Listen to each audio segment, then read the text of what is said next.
Kumakay tayo para sa Puso Negro. Yan. 4 feet na yan. So maybe one more. So 5 feet siguro lalim pwede na. Yun yung mga materyales. Simento, tsaka lublak, tsaka buhangin. Tsaka yung ano doon, yung bakal nandun na rin. Nagtanim na nga ako rito. Pala yung pump namin.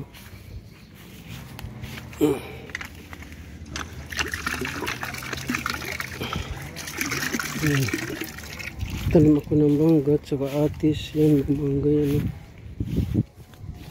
Dami yan. 14 puno hanggang doon. Okay. Ito pa yung luma namin gate noon. Like 35 years ago na ito. Pwede pa siya. Ito pa yung ibang mangga. Ganun kalaki yan. 2,000 square meter itong lupa. Tapos may extended pa ito rito. Bali half hectare pa ito.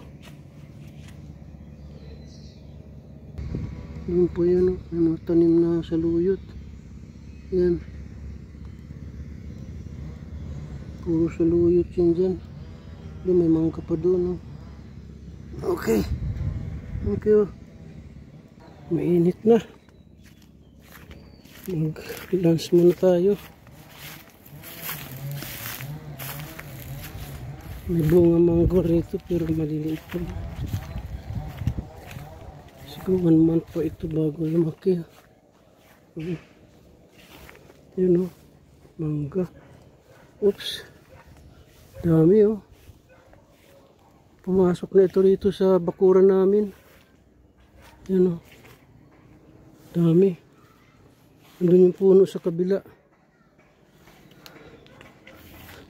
Okay, ganda o. Maliliit pa. Okay, thank you.